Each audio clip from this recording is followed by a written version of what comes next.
Hello friends, welcome to our channel hot tawa. இன்றைக்கி நம்ம Vinayagar Chaturthi special recipe பூரண கொழுக்கட்டை எப்படி செய்கிறது அப்படின்னு தான் பார்க்க போகிறோம். இந்த ரெசிபி பண்ணுறது ரொம்பவே ஈஸி. வீடியோவை முடிஞ்ச அளவுக்கு ஸ்கிப் பண்ணாமல் பாருங்கள். அப்போ தான் நடுவில் சொல்கிற டிப்ஸ் உங்களுக்கு யூஸ்ஃபுல்லாக இருக்கும். வாங்க இப்போ இந்த ரெசிபி எப்படி பண்ணுறதுன்னு பார்க்கலாம். ஃபஸ்ட்டு கடாயில் 2 டேபிள் ஸ்பூன் அளவுக்கு நெய் சேர்த்து உருக்கிடலாம். இப்போ இது கூட 1 கப் அளவுக்கு துருவின தேங்காய், இது நல்லா வறுபடணும். ஒரு 4-5 நிமிஷம் நல்லா குக் பண்ணிக்கோங்க. நல்லா வாசமாக மாறுறப்போ நம்ம 1/2 கப் அளவுக்கு வெல்லம் சேர்த்துடலாம். வெல்லம் சேர்த்துட்டு அதை நல்லா மெல்ட் ஆகிற வரையும் நம்ம வெயிட் பண்ணணும். அப்பப்போ மிக்ஸ் பண்ணிக்கோங்க. இப்போ பார்த்திங்கன்னா வெல்லம் நல்லா மெல்ட் ஆகி நல்லா சூப்பராக ஒரு பேஸ்ட்டாக இருக்குது. நெய்யிலேருந்து தனியாக பிரிஞ்சு வரும். அந்த டைமில் நம்ம ஸ்டவ் ஆஃப் பண்ணிக்கலாம். இதை மூடி வச்சுக்கோங்க. இப்போ ஒரு கடாயில் 1 கப் அளவுக்கு தண்ணி சேர்த்துக்கோங்க. இது கூடவே 1 டேபிள் ஸ்பூன் அளவுக்கு நெய் சேர்த்துக்கோங்க. வேணும்னா கூட கொஞ்சம் உப்பு ஆட் பண்ணிக்கலாம். இப்போ இது நல்லா கொதிச்சு வருது. இந்த டைமில் நம்ம 1 கப் அளவுக்கு அரிசி மாவு சேர்த்துடலாம். நீங்கள் எந்த கப்பில் அரிசி மாவு எடுக்கிறீங்களோ அதே கப்பில் தண்ணி அளந்து சேர்த்துக்கோங்க. அப்போ தான் நம்மளுக்கு கரெக்டான பதத்தில் வரும். இப்போ இதை நல்லா நம்ம மிக்ஸ் பண்ணிடலாம். மிக்ஸ் பண்ணிவிட்டு ஒரு 5 நிமிஷம் நம்ம மூடி போட்டு விட்டுடணும். ஸ்டவ் ஆஃப் பண்ணிவிட்டு நீங்கள் 5 மினிட்ஸ் விட்டிங்க அப்படின்னா மாவு நல்லா சாஃப்ட் ஆகிடும்.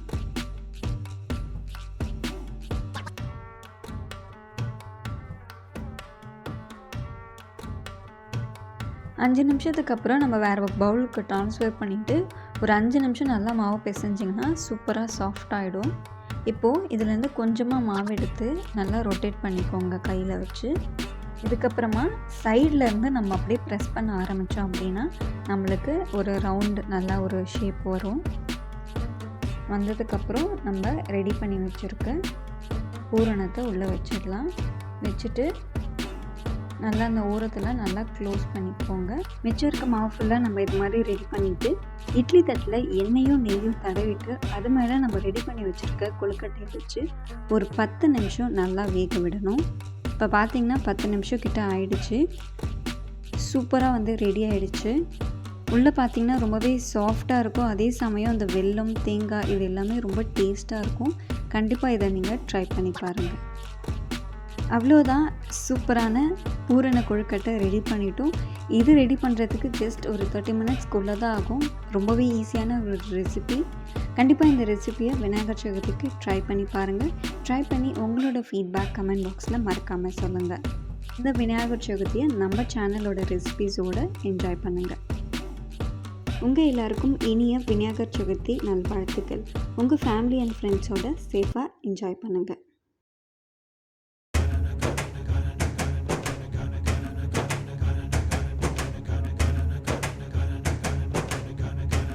விநாயகர் சதுர்த்தி ஸ்பெஷல் ரெசிபியான பிடி கொழுக்கட்டை எப்படி செய்கிறது அப்படின்னு தான் பார்க்க போகிறோம். இந்த ரெசிபி பண்ணுறது ரொம்பவே ஈஸி. கம்மியான டைம், அதுவும் கம்மியான இன்க்ரீடியன்ட்ஸ் வச்சு ஒரு சூப்பரான ரெசிபி தான் போகிறோம். இந்த ரெசிபி நீங்கள் ஃபர்ஸ்ட் டைம் ட்ரை பண்ணுறீங்க அப்படின்னா தாராளமாக ட்ரை பண்ணலாம். வீடியோவை முடிஞ்ச அளவுக்கு ஸ்கிப் பண்ணாமல் பாருங்கள். நடுவில் நிறைய டிப்ஸ் இருக்குது, அதெல்லாம் ஃபாலோ பண்ணிங்க அப்படின்னா பர்ஃபெக்டான கொழுக்கட்டை செஞ்சிடலாம். வாங்க இப்போ இந்த ரெசிபி எப்படி பண்ணுறதுன்னு பார்க்கலாம். இப்போ ஒரு கடாயில் 1 கப் அளவுக்கு அரிசி மாவு சேர்த்துக்கோங்க. நீங்கள் கொழுக்கட்டை மாவும் சேர்த்துக்கலாம், இல்லை சாதாரண அரிசி மாவும் சேர்த்துக்கலாம். நான் அரிசி மாவு தான் சேர்த்துருக்கேன். அதை நல்லா நம்ம ஃப்ரை பண்ணிக்கணும்.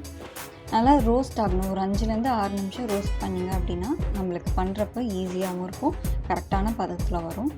இப்போது 6 நிமிஷம் கிட்ட ஆயிடுச்சு. இதை நம்ம ட்ரான்ஸ்ஃபர் பண்ணி வச்சிடலாம். இப்போது 1 கப் அளவுக்கு வெல்லம் சேர்த்துக்கலாம்.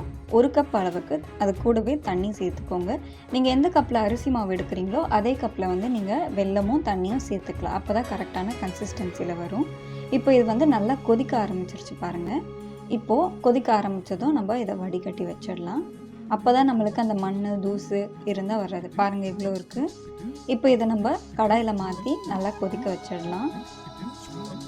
நம்ம அரிசி மாவு கடையில் தான் வாங்கியிருக்கோம். இதுக்கு வந்து 1 கப் அளவுக்கு தண்ணி எக்ஸ்ட்ராவே தேவைப்படும். நீங்கள் வேணும்னா சேர்த்துக்கலாம். இப்போ பார்த்தீங்கன்னா நல்லா கொதிக்க ஆரம்பிச்சிருச்சு. இந்த டைமில் நம்ம 1/4 கப் அளவுக்கு துருவின தேங்காய், நான் வந்து எல்லாமே ஒரே பவுலில் தான் எடுத்து போட்டிருக்கேன். நீங்களும் பண்ணுறப்போ சேம் பவுல்லே போடுங்க. அப்போ தான் வந்து பர்ஃபெக்டான கன்சிஸ்டன்சியில் வரும். இது கூட 4 ஏலக்காய் சேர்த்துக்கோங்க. கொஞ்சமாக உப்பு சேர்த்துட்டு இது கூடவே 1லேருந்து 2 டேபிள் ஸ்பூன் அளவுக்கு நெய் சேர்த்துக்கோங்க. நெய் சேர்க்குறப்ப நம்மளுக்கு நல்லா வாசமாகவும் இருக்கும். அதே மாதிரி கொழுக்கட்டை பிடிக்கிறப்ப நல்லா சாஃப்டாக இருக்கும். இப்போ பார்த்திங்கன்னா இது நல்லா கொதித்து வந்துருச்சு பார்த்திங்களா. இப்போ இந்த டைமில் நம்ம வறுத்து வச்சுருக்க அரிசி மாவை இதில் சேர்த்துடலாம். சேர்த்துட்டு நல்லா மிக்ஸ் பண்ணிக்கோங்க. எந்த கட்டியும் இல்லாமல் நம்ம நல்லா மிக்ஸ் பண்ணிக்கணும். இந்த டைமில் உங்களுக்கு தண்ணி இன்னும் தேவைப்படுது அப்படின்னு நினச்சிங்கன்னா நீங்கள் வந்து சுடு தண்ணி ஒரு 1/2 கப்லேருந்து 1 கப் வந்து கொஞ்சம் கொஞ்சமாக ஆட் பண்ணி சேர்த்துக்கலாம். இப்போ பார்த்தீங்கன்னா நல்லா சப்பாத்தி மாவு பதத்துக்கு ரெடி ஆகிடுச்சு பாருங்கள். இப்போ இதை நம்ம ஒரு பவுலில் மாற்றி வச்சிடலாம். இதை நல்லா சூடு ஆறுனதுக்கப்புறம் நம்ம பிடிக்க ஆரம்பித்தா கரெக்டாக இருக்கும். இப்போ தட்டு போட்டு மூடி வச்சிடலாம். சூடு ஆறுனதுக்கப்புறம் நம்ம எடுத்து பிடிக்க ஆரம்பிக்கலாம். இப்போது சூடு ஓரளவுக்கு கம்மியாகிடுச்சு. இந்த டைமில் நம்ம ஒரு பால் மாதிரி பண்ணிவிட்டு நல்லா ரொட்டேட் பண்ணிவிட்டு நம்ம விரல் வச்சு அழுத்தி விட்டோம்னா கொழுக்கட்டை ரெடி ஆகிடும். பார்த்திங்களா ரொம்பவே அழகான ஒரு ஷேப்பில் வந்துடுச்சு. மிச்சம் இருக்க மாவுலேயும் நம்ம பண்ணிடலாம். நீங்கள் பண்ணுறப்போ என்னென்னா க்ளோஸ் பண்ணி வச்சுக்கோங்க, இல்லைனா மாவு வந்து காஞ்சிரும். அப்படி காயிறப்ப என்ன ஆகும் அப்படின்னு பார்த்தீங்கன்னா கொழுக்கட்டை ஹார்டாகிடும். இப்போ இட்லி தட்டில் எண்ணெயோ நெய்யோ சேர்த்துட்டு அது மேலே நம்ம ரெடி பண்ணி வச்சுருக்க கொழுக்கட்டையை வச்சுட்டு இட்லி சட்டியில் ஆவி வந்ததுக்கப்புறம் ஒரு 8லேருந்து 10 நிமிஷம் நம்ம நல்லா வந்து அதை வேக விடணும். 8 நிமிஷம் கிட்ட ஆயிடுச்சு. இப்போ கொழுக்கட்டை சூப்பராக ரெடி ஆகிடுச்சு பாருங்கள். அவ்வளோதான், சூப்பரான பிடி கொழுக்கட்டை ரெடி ஆகிடுச்சு. இது வந்து நம்ம ஒரு 1/2 மணி நேரத்துக்குள்ளேயே நம்ம பண்ணிட்டோம் பாருங்கள். ரொம்பவே ஈஸியான ஒரு ரெசிபி. கண்டிப்பாக இந்த விநாயகர் சதுர்த்திக்கு இந்த ரெசிபியை நீங்கள் ட்ரை பண்ணி பாருங்கள். இந்த வீடியோ பிடிச்சிருந்தா மறக்காமல் நம்ம சேனலை சப்ஸ்கிரைப் பண்ணிக்கோங்க. இன்னும் அடுத்த விநாயகர் சதுர்த்தி ரெசிபிஸ் வரப்போகுது. ஸோ மறக்காமல் சப்ஸ்கிரைப் பண்ணி வச்சுக்கோங்க. உங்கள் ஃப்ரெண்ட்ஸ் யாராவது குக்கிங்கில் ரொம்ப இன்ட்ரெஸ்டடாக இருக்காங்க, இல்லை சமைக்க தெரியாதவங்க யாராவது இருந்தால் கண்டிப்பாக அவங்களுக்கு ஷேர் பண்ணுங்கள். அவங்களுக்கும் யூஸ்ஃபுல்லாக இருக்கட்டும். எல்லாருக்கும் இனிய விநாயகர் சதுர்த்தி நல்வாழ்த்துக்கள். வாங்க இப்போ இந்த ரெசிபி எப்படி பண்ணுறதுன்னு பார்க்கலாம். ஃபஸ்ட்டு நம்ம கொழுக்கட்டை மாவு செஞ்சிடலாம். அதுக்கு 1 கப் அளவுக்கு கொழுக்கட்டை மாவு, 2 டேபிள் ஸ்பூன் அளவுக்கு சர்க்கரை, 1/4 கப் அளவுக்கு துருவின தேங்காய், நெய் இல்லைன்னா நல்லெண்ணெய் 3 டேபிள் ஸ்பூன் அளவுக்கு சேர்த்துடலாம். இல்லாமையும் நீங்கள் வந்து இந்த ரெசிபி பண்ணலாம். இது கூடவே ஒரு சிட்டிக்கு உப்பு சேர்த்துட்டு நம்ம நல்லா மிக்ஸ் பண்ணிடலாம்.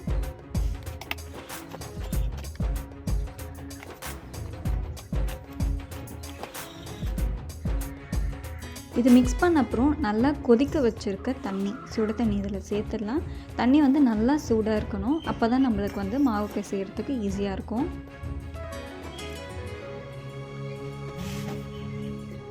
சேர்த்துட்டு நல்லா மிக்ஸ் பண்ணிக்கோங்க. மாவு சூடாக இருக்கனால நம்ம ஸ்பூன் வச்சு மிக்ஸ் பண்ணிக்கலாம். தண்ணி வந்து 1லேருந்து 1/2 கப் அளவுக்கு சேர்த்துக்கோங்க.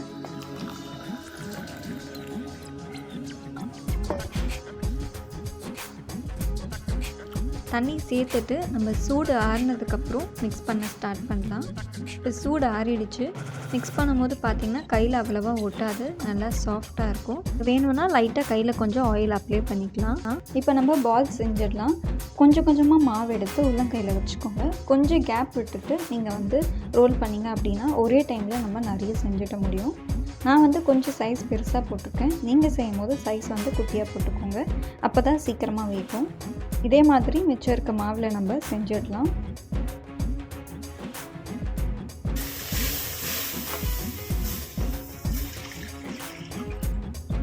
அடிகனமான பாத்திரத்தில் 1 லிட்டர் அளவுக்கு பால் சேர்த்துடலாம். அது கூடவே 1/2 லிட்டர் அளவுக்கு தண்ணி. பால் வந்து ஒரு 60% நல்லா திக்காகணும். மீடியம் ஃப்ளேம்லேயே வச்சு நம்ம குக் பண்ணிக்கலாம். அப்போ தான் நம்மளுக்கு அடி பிடிக்காமல் இருக்கும். அப்பப்போ நீங்கள் கிளறி விட்டுக்கோங்க.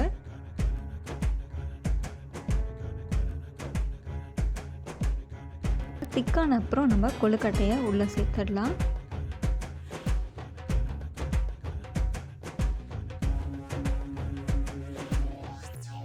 இப்போது பால் நல்லா கொதிக்க ஆரம்பிச்சிடுச்சு. நல்லா திக்காகவும் ஆயிடுச்சு. இந்த டைமில் நம்ம கொழுக்கட்டையை உள்ளே சேர்த்துடலாம். ஒரே டைமில் நீங்கள் போடக்கூடாது, கொஞ்சம் கொஞ்சமாக வந்து நீங்கள் ஆட் பண்ணிக்கோங்க. இதை சேர்த்துட்டு நம்ம உடனே வந்து கிளறக்கூடாது. ஒரு 5 நிமிஷம் வந்து நீங்கள் அப்படியே விட்டுருங்க. 5 நிமிஷத்துக்கு அப்புறம் நம்ம லைட்டாக வந்து இது மாதிரி மிக்ஸ் பண்ணிடலாம். இது கூடவே 4 ஏலக்காய் இடித்து சேர்த்துடலாம். பவுடர் இருந்தால் பவுடரும் ஆட் பண்ணிக்கோங்க. சேர்த்துட்டு ஒரு 10 நிமிஷம் நல்லா வந்து கொதிக்க விடணும். அது ஒரு 10 நிமிஷம் கிட்ட ஆயிடுச்சு. 2 டேபிள் ஸ்பூன் அளவுக்கு சர்க்கரை சேர்த்துட்டு நல்லா மிக்ஸ் பண்ணிவிட்டு இன்னும் ஒரு 10 நிமிஷம் வந்து நீங்கள் பாயில் பண்ணிங்க அப்படின்னா ஃபுல்லாக குக் ஆகிடும். இப்போது 20 நிமிஷம் கிட்ட ஆயிடுச்சு. 1 கப் அளவுக்கு தேங்காய் பால் சேர்த்துடலாம். நல்லா திக்கான தேங்காய் பால் சேர்த்துக்கோங்க. சேர்த்துட்டு நம்ம லைட்டாக மிக்ஸ் பண்ணிடலாம். நீங்கள் தேங்காய் பால் சேர்த்துட்டு ரொம்ப நேரம் கொதிக்க விட்டிங்க அப்படின்னா பால் வந்து தெரிய ஆரம்பிச்சிடும். ஸோ 2லேருந்து 3 நிமிஷம் வந்து நம்ம சேர்த்து குக் பண்ண அப்புறம் ஸ்டவ் ஆஃப் பண்ணிடலாம். அவ்வளோதான், சூப்பரான பால் கொழுக்கட்டை ரெடி ஆகிடுச்சு. இந்த ரெசிபி நீங்கள் கண்டிப்பாக ட்ரை பண்ணி பாருங்கள். இந்த வீடியோ பிடிச்சிருந்தால் மறக்காமல் நம்ம சேனலை சப்ஸ்கிரைப் பண்ணிக்கோங்க.